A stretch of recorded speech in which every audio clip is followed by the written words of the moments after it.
get familiar. So if you don't know by now, then you should probably get familiar. இந்த video உங்களுக்கு பிடிச்சிருந்தா like பண்ணுங்க, share பண்ணுங்க, comment பண்ணுங்க. மறக்காம சேனலுக்கு சப்ஸ்கிரைப் பண்ணுங்க. சாண்டில்யன் அவர்களின் விஜயமகாதேவி பாகம் 3 அத்தியாயம் 11 வேண்டாத கனி. அவள் கைகளின் இருக்கல், கழுத்தில் வலிய புதைந்த இதழ்கள், இரண்டுக்கும் மேலாக காதில் ஒலித்த சொற்கள், இந்த மூன்றில் ஏதாவது ஒன்றுக்கே எந்த மனிதனும் வசப்படுவான் என்பதை விஜயன் உணர்ச்சிகள் சந்தேகத்துக்கு இடமின்றி விளக்கின. சுடர்விழி தன்னை முழுவதும் அர்ப்பணித்துக் கொள்கிறாள் என்ற நிச்சயமும் நிச்சயத்தால் ஏற்பட்ட மோகமும் வெறியும் அவனை ஆட்கொண்டனவென்றாலும் அந்த சில வினாடிகள் சிறிது சிந்தனை வசப்படவே செய்த விஜயன் தான் மூன்றாமவள் என்று அவள் சொன்னதை எண்ணி மூன்றாம் தாரமாக இவள் என்ன பாவம் செய்தாள் என்று எண்ணினான். திரிலோக சுந்தரிக்கோ லீலாவதிக்கோ எந்த விதத்திலும் குறைவில்லாத அந்த மலைமகளை கேவலம் தனது தற்காலிக காமவெறிக்கு பலி கொடுக்கலாமா என்றும் கேள்வி எழுப்பிக் கொண்டான். அத்தகைய எண்ணங்களினாலும் கேள்விகளாலும் சிறிது உணர்ச்சிகளை கட்டுப்படுத்தி கொண்ட அவனை நோக்கி, வீரரே, என்ன சிந்திக்கிறீர்கள் என்று மெதுவாக அவன் காதருகில் ரகசியம் பேசினாள் சுடர்விழி. சுடர்விழி, நான் முக்கிய விஷயம் ஒன்றை மறந்துவிட்டேன் என்றான் விஜயன்.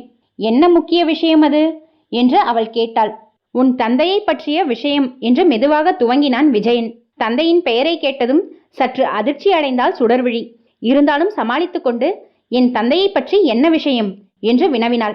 என்னை நம்பி உன்னை என்னிடம் ஒப்படைத்து போயிருக்கிறார் என்று விஜயன் நிலைமைக்கு வேறு உருவம் கொடுக்க துவங்கினான்.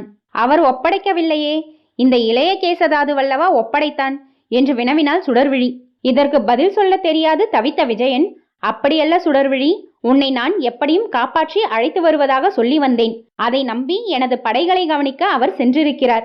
கடமைக்கு தந்தையை அனுப்பிவிட்டு மகளின் பலவீனத்தை பயன்படுத்தி கொள்ளும் கயவனாக இருக்க நான் விரும்பவில்லை. உன் தந்தை வந்ததும் அவர் அனுமதி பெற்று என்று மென்று விழுங்கினான் விஜயன். சுடர்விழி நகைத்தாள் மெதுவாக. யார் அனுமதி பெற்று என்னை தொட்டீர்கள், தழுவினீர்கள்? கயிற்றுவடுக்களை பார்க்கும் பாவனையில் எந்தெந்த இடங்களை தொட்டீர்கள், வைத்தியம் செய்தீர்களே, நீங்கள் செய்த வைத்திய முறை உலகத்துக்கு ஒத்ததா என்று நகைப்பின் ஊடே வினவிய சுடர்விழி, உங்களுக்கு என்னை பிடிக்கவில்லை என்றால் தெளிவாக சொல்லிவிடுங்கள் சிங்கள மன்னரே என்றும் கேட்டாள். சில நிலைகளில் எப்பேற்பட்ட மாவீரனும் கோழையாகி விடுகிறான் என்ற நியதிக்கு தகுந்த சான்றாக விளங்கிய விஜயன் சற்று மௌனம் சாதித்தான். பிறகு மெதுவாக சொன்னான், சுடர்விழி, நான் போகும் இடம் உனக்கு தெரியுமா என்று? தெரியும். சமந்தக்கூடம். என் தந்தையிடமே சொன்னீர்களே. அங்கு உன் தந்தையை சந்திப்பதாக சொன்னேன். ஆம், அதற்கு மட்டும் அங்கு போகவில்லை. சமந்தக்கூடத்தின் உச்சியில் இருக்கும் ஸ்ரீபாதத்தை வணங்கப் போகிறேன். அதுவரையில் நான் பிரம்மச்சரிய விரதம் அனுஷ்டிக்க வேண்டும். இதை கேட்ட அவள் சரேலென அவனை விட்டு விலகி எழுந்து பந்த வெளிச்சம் இருக்கும் இடத்திற்கு சென்று படுத்துக்கொண்டாள். அவள் தன்னை தள்ளிவிட்டு சென்றதில் கோபம் இருந்ததை விஜயன் கவனித்தான். மெல்ல அவனும் எழுந்திருந்து அவள் படுத்திருந்த இடத்துக்கு சென்று அவள் அருகில் நின்று அவளை நோக்கினான். பந்த வெளிச்சத்தில் அவள் மோகநகரமாக விளங்கினாள். அதற்கு மேல் அவள் அழகை அலசாமல் அவள் பக்கத்தில் உட்கார்ந்து, சுடர்விழி, தவறாக நினைக்காதே. சிங்களம் சோழர் கையில் சிக்கி தவிக்கிறது. அதை மீட்க வேண்டும் புத்த மகான் கருணையால். அதுவரை எனது ஆசைகளை அறுத்து கொள்ள வேண்டியது அவசியம். எனக்கு பணிபுரியும் உன் தந்தையின் மனம் புண்படும் எதையும் நான் செய்வது தர்மமல்ல தவிர என்றான். சுடர்விழி தைரியமாக அவன் விழிகளை சந்தித்தாள் தனது விழிகளால். இன்னும் என்னென்ன பொய்களை சொல்ல வேண்டுமோ அத்தனையும் சொல்லிவிடுங்கள் என்றால் அவன் பேச்சை இடைமறித்து. பொய்யல்ல சுடர்விழி, இந்த நாட்டு நிலை சீர்திருந்தியதும் உன்னை மணக்கிறேன். ஆனால் உன்னை என் மகேசியாக்க முடியாது. அந்த பதவிக்கு ஏற்கனவே இருவர் இருக்கிறார்கள் என்பது உனக்கே தெரியும். இதை சொன்ன விஜயன் பெருமூச்செறிந்தான். சுடர்விழி சட்டென்று எழுந்து தனது முழந்தாள்களை இரு கைகளாலும் கட்டிக்கொண்டு உட்கார்ந்தாள். சிங்கள மன்னனே, பதவிக்காக நான் உங்களிடம் மையல் கொள்ளவில்லை. பதவிக்காக உங்களிடம் என்னை ஒப்படைக்கவில்லை. பதவி, பட்டம், பணம் இத்தனைக்கும் அப்பேற்பட்ட பிரேமை ஒன்று உண்டு என்பது உங்களுக்கு புரியுமானால் அத்தகைய தூய்மையான அன்பை உங்களுக்கு அளித்துவிட்டேன். அதை உங்களால் புரிந்து கொள்ள முடியாவிட்டால் அதை பற்றி எனக்கு கவலை இல்லை. விடிந்ததும் நாம் இருவரும் நமது வழிகளில் செல்வோம் என்றாள் சுடர்விழி. அவள் குரலில் உறுதி இருந்தது. விஜயனை பற்றிய வெறுப்பும் அதில் ஒலித்தது. விஜயன் தனது கண்களால் அவளை மீண்டும் நோக்கினான். அவள் வீர உதடுகள் மெதுவாக அசைந்தன. சுடர்விழி, விடிந்த பின்பு நமது வழிகள் மாற முடியாது என்றான் திட்டமாக. யார் என்னை தடுக்க முடியும் என்று வினவினாள் சுடர்விழி. நான் என்றான் விஜயன். எதற்காக தடுக்க வேண்டும் என்றாள் சுடர்விழி. ஸ்ரீபாதத்தில் நான் செய்யும் சத்தியத்தை நீ பார்க்க வேண்டும். நான் கேட்கும் வரங்களை நீ காதில் வாங்க வேண்டும் என்றான் விஜயன். எதற்காக என்று வினவினாள் அவள். சத்தியங்களில் ஒன்று உன்னை பற்றியது. உன்னை மணக்க சத்தியம் செய்கிறேன். மற்ற இரண்டும் நாட்டை பற்றியவை, அதன் விடுதலையை பற்றியவை. இதற்கு பதில் சொல்லவில்லை சுடர்விழி. அவன் பேச்சுக்கும் சத்தியத்துக்கும் சம்பந்தம் இல்லை என்று நினைத்தாள். அதற்கு பிறகு அவள் அவனிடம் பேச்சு கொடுக்கவில்லை. பின்னால் இருந்த தூணில் சாய்ந்தபடியே கண்களை மூடினாள். குவிந்த தாமரை போலிருந்த அவள் முகத்தை பார்த்தபடியே விஜயன் உட்கார்ந்திருந்தான். அவன் மனம் வேகமாக ஓடிக்கொண்டிருந்தது. பொழுதும் வேகமாக ஓடிக்கொண்டிருந்தது. அவன் மன ஓட்டத்தில் தனது படைத்தலைவன் மகளை தான் கெடுக்கவில்லை என்று சாந்தி இருந்ததால் அது அவன் முகத்திலும் பிரதிபலிக்கவே செய்தது. பொழுது விடிவதற்கு 2 நாழிகைக்கு முன்பே அவன் மண்டபத்துக்கு வெளியே சென்று சீதாவாக நதியின் குளிர்ந்த நீரில் நீராடினான். மூர் சமத்தை அழைத்து, சமத், நாம் விடிந்ததும் புறப்படுகிறோம். முருகன் எங்கே என்று வினவினான். காட்டுக்குள்ளிருந்து தலையை நீட்டிய முருகன், எசமா, என்ன கட்டளை என்று கேட்டான்.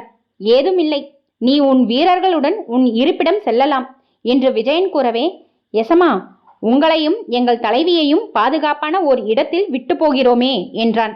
தேவையில்லை முருகா, நீ போய் வா. நான் ரத்னபுர கோட்டைக்கு சென்று அங்கிருந்து சமந்தகூடத்துக்கு போகிறேன் என்று கூறவே முருகன் உள்மண்டபத்துக்கு சென்று சுடர்விழியிடம் விடை பெற்று கொண்டு கிளம்பினான். சீதாவாகா நதியில் காலை கடன்களை முடித்துக்கொண்டு புறப்பட சித்தமாகிவிட்ட விஜயன் பழைய கோட்டையை திரும்பி நோக்கினான். அதன் பெரிய வாயிலில் சுடர்விழி நீராடி தலைக்குழலை எடுத்து உயர தூக்கி முடிந்து கொண்டு காதின் பக்கத்தில் மஞ்சள் நிறமுள்ள காட்டு மலரொன்றையும் அணிந்து நின்றிருந்தாள். அவள் மர உரியை சீர் செய்து அணிந்து கொண்டிருந்ததால் தூய்மையும் அழகும் நிறைந்த தெய்வ விக்கிரகம் போல் காட்சியளித்தாள். அவள் முகத்தில் உணர்ச்சிகள் ஏதும் தாண்டவமாடவில்லை. கல் போன்றிருந்த முகம் அவளை கற்சிலையாக வடித்திருந்தது. அந்த சமயத்தில் மூர் சமத் விஜயன் புறவியோடு இன்னொரு புறவியையும் கொண்டு வந்து நிறுத்தி, எசமா, மாண்ட எதிரி வீரர்களின் புறவியொன்றை பிடித்து வந்தேன், நமக்கு தேவை இருக்கும் என்று கூறினான். சுடர்விழி ஏதும் பேசாமல் அந்த புறவியிடம் சென்று அதன் சேணத்தை கையில் வாங்கி கொண்டு புறவி மீது தாவினாள். விஜயன் அவள் முகத்திலிருந்த கடுமை நடையிலும் புறவி மீது தாவி ஏறிய முறையிலும் கூட இருந்ததை கவனித்து அவள் மனம் புண்பட்டு கிடப்பதை உணர்ந்து கொண்டான். பிறகு புறவி மீது ஏறி அதை சீதாவாக நதிக்கரையோரமாகவே நடத்தினான். கேளினி கங்கை என்று தற்காலத்தில் அழைக்கப்படும் கல்யாணி நதியுடன் சீதாவாகா நதி இணையும் இடத்தையும் தாண்டி கல்யாணி நதியின் வலது கரையோரமே பயணம் செய்த விஜயன் சற்று தெற்கே திரும்பி கழுகங்கா நதி ரத்னபுரி கோட்டையிலிருந்து மலையடிவாரத்தை அணைத்து ஓடும் இடத்திற்கு வந்தான். அந்த இடத்திற்கு அருகாமையில் உள்ள காட்டில் மூர் சமத்தையும் சுடர்விழியையும் தங்க சொல்லிவிட்டு ரத்னங்கள் கொழிக்கும் ரத்னபுரி கடைவீதிக்கு சென்றான். அங்கு நல்ல சேலைகள் 2ஐயும் ஒரு ரத்ன மாலையையும் சுடர்விழிக்கு வாங்கி கொண்டு அவளை விட்டு போயிருந்த இடத்துக்கு திரும்பினான். அங்கிருந்த அடர்ந்த காட்டுப்பகுதிக்குள் அவர்களை விட்டு போயிருந்த இடத்துக்கு வந்தான். அங்கிருந்த பாறையில் மூர் சமத் மட்டும் உட்கார்ந்திருந்தான். சுடர்விழி எங்கே என்று சீறினான் விஜயன். நீங்கள் சென்றதும் அவர்களும் சென்று விட்டார்கள் என்றான் மூர் சமத். அத்துடன் கையில் இருந்த சேலைகளையும் ரத்ன மாலையையும் கவனிக்கவும் செய்தான். அவன் மீசை தாடிகள் விலகி பற்கள் லேசாக தெரிந்ததால் அவன் தன்னை பார்த்து நகைப்பதை புரிந்து கொண்டான் விஜயன்.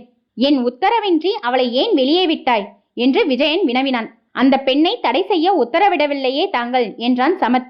எங்கு போயிருக்கிறாள்? அதாவது தெரியுமா? தெரியாது எசமா. இதற்கு பிறகு சிறிது சிந்தித்த விஜயன் தனது கையிலிருந்த சேலைகளை காட்டி, இவற்றை யார் கட்டிக்கொள்வது என்று வினவினான். பக்கத்தில் இருந்த மரத்தடியிலிருந்து கழுக்கென்று சிரிப்பொலி உதிர்ந்தது. அதைத் தொடர்ந்து வெளியே வந்த சுடர்விழி, நீங்களே கட்டிக்கொள்ளலாம் என்று கூறினாள். அவள் கைகளில் 2 மர உரிகள் இருந்ததை கவனித்த விஜயன், ஏது இவை என்று வினவினான். நான் வாங்கினேன், சுடர்விழி உறுதியாக கூறினாள். நானும் உனக்கு 2 சேலைகள் வாங்கி வந்திருக்கிறேன். அதற்கு உங்களுக்கு இன்னும் தகுதியில்லை. இதில் தகுதி என்ன வேண்டியிருக்கிறது? பெண்களுக்கு சேலையை தகப்பன் வாங்கி கொடுக்கலாம் அல்லது கணவன் வாங்கி கொடுக்கலாம். 3வது யாரும் வாங்கி கொடுக்க முயல்வது முறையற்ற செய்கை. அதுவும் என்ன, வேண்டாத கனியான நான் உங்களிடம் எந்த பரிசையும் பெற விரும்பவில்லை என்று கூறிய சுடர்விழி வேகமாக எட்ட இருந்த புதர்களின் மறைவுக்கு சென்றாள். சிறிது நேரத்தில் அவள் புது மர உரியை அணிந்து வேகமாக வந்து புறவி மீது ஏறினாள். மற்ற 2 மர உரிகளை ஒரு கயிற்றால் கட்டி தோளில் மாட்டியிருந்தாள். சமந்த கூடத்துக்கு போக இப்பொழுதே கிளம்புவது நல்லது என்று கூறி தனது புறவியை அடவிக்குள் செலுத்தினாள்.